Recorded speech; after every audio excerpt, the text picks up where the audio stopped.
Bonjour aux amis de la connaissance psy. Je vous ai parlé dans ma dernière vidéo de deux frontières autour desquelles se joue l'évolution identitaire nécessaire. Évolution qui permettra la sortie du problème présenté et des symptômes qu'il entraîne. Alors, pour clarifier mon propos, je dirais que cette première frontière entre le préconscient et le conscient concerne l'identité de fonctionnement. Je vais y revenir. Et qu'à la deuxième frontière, entre le préconscient et l'inconscient, concerne l'identité de base. Identité de fonctionnement, identité de base. Qu'est-ce que ça veut dire? Eh bien, pour prendre une comparaison,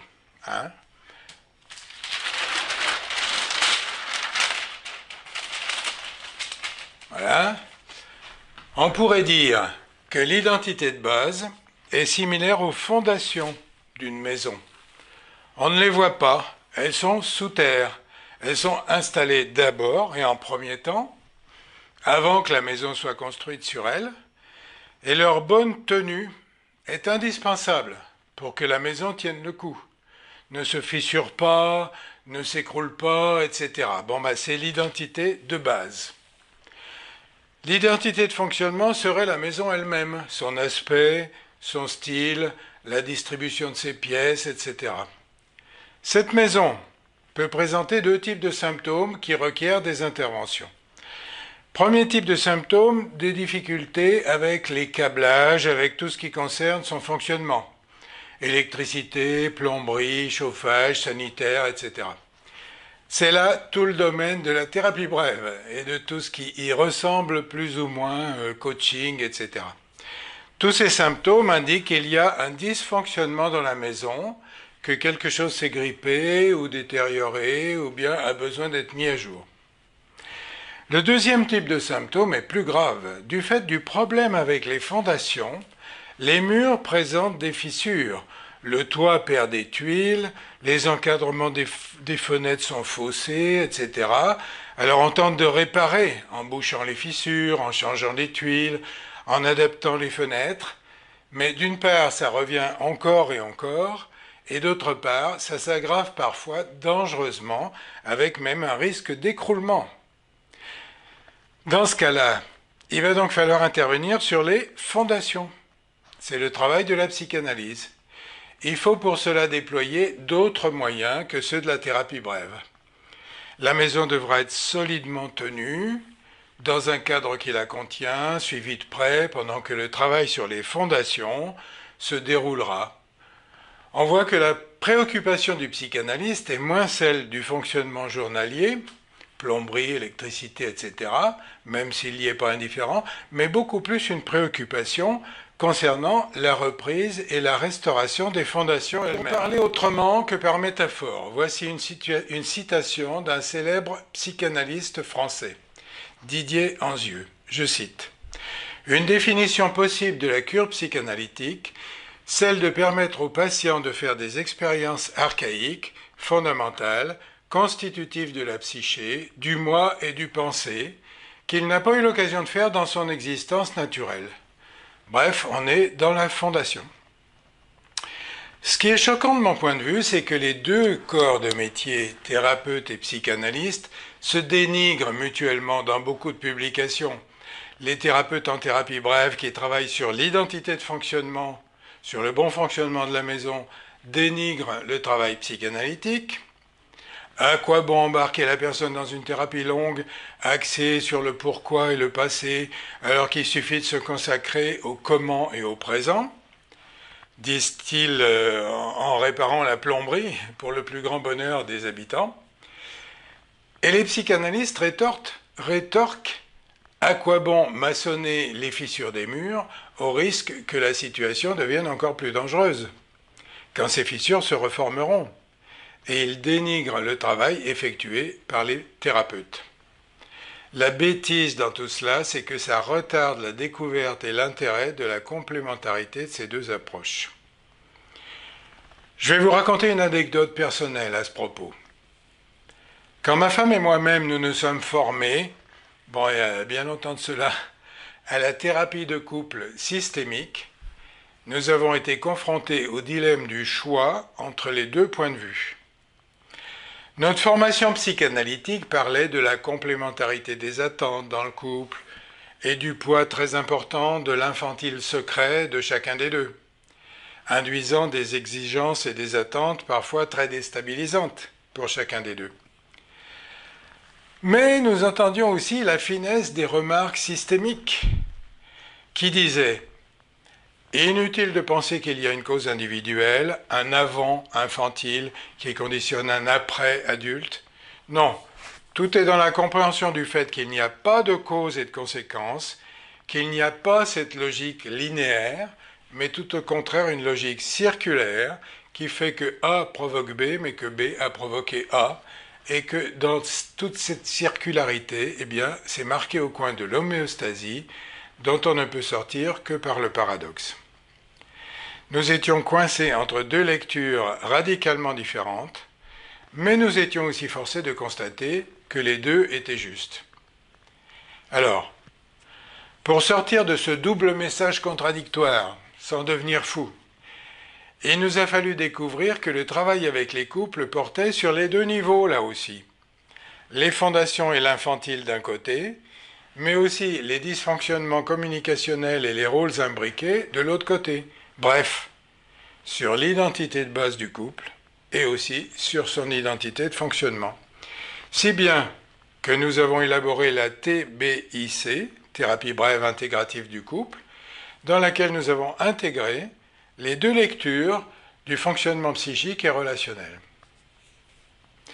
Alors, pourquoi je vous dis tout ça? Parce que, de mon point de vue, la plupart des thérapies, coaching, conférences, livres de toutes sortes, qui veulent faire le bien des gens, souffrent d'hémiplégie. Les uns ne veulent voir que le positif, le comment faire, le présent ou le futur, la motivation, le grand bond en avant.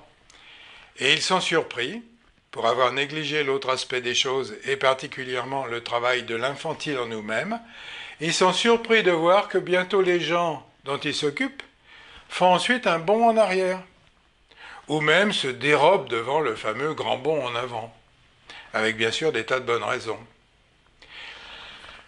Beaucoup de formateurs de toutes sortes, tels qu'on peut en voir sur le web, déplorent, chiffres en main, que 95% de leurs participants ne bénéficient pas vraiment de la formation suivie. Ne voulant voir que le positif, le lumineux, l'attractif, le motivant, ils perdent de vue l'intérêt de la complexité humaine. Ces winners donnent parfois l'impression d'avoir perdu de vue l'intérêt et la richesse de la vulnérabilité, ainsi que celle des forces de frein. Et oui, il y a de la richesse là aussi. Inversement, les thérapeutes des profondeurs, les psychanalystes, retranchés au fond de leur cabinet et de leur subtil travail sur les fondations, finissent par perdre de vue qu'un travail thérapeutique sur l'identité de fonctionnement peut avoir une bonne utilité dans certaines périodes de crise. Ou bien, quand ils sont psychiatres à l'origine devenus psychanalystes, ils sont alors tentés de ralentir les symptômes par des médicaments.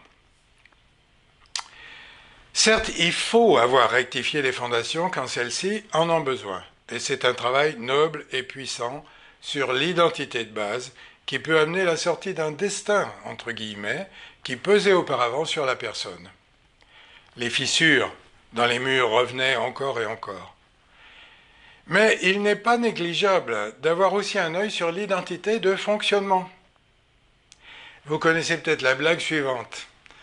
Un homme dit à son ami « Ça y est, j'ai fini ma psychanalyse après 10 années. » Et l'autre lui répond « Ah oui, c'est vrai, tu avais ce problème de pisser au lit malgré ton âge, et ça t'angoissait beaucoup. Alors ça y est, c'est réglé ?»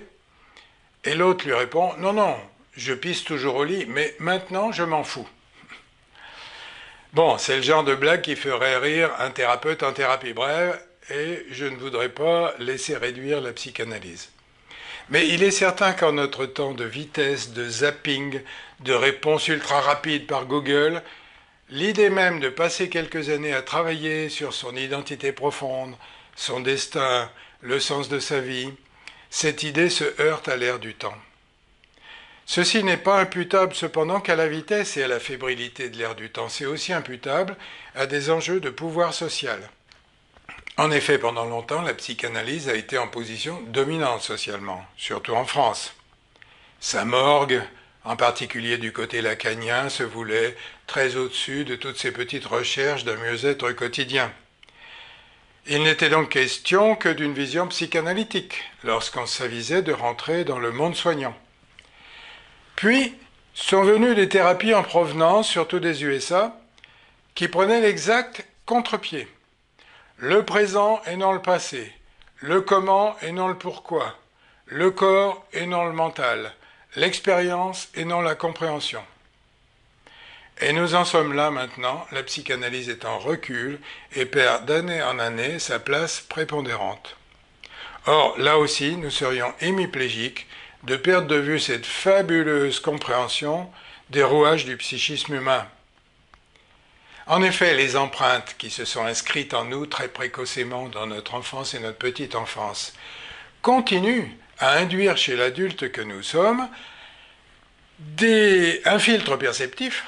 On voit les choses et les événements à travers les lunettes établies lors de ces empreintes et induisent aussi l'obéissance à des injonctions qui nous mènent sans du tout qu'on en ait conscience.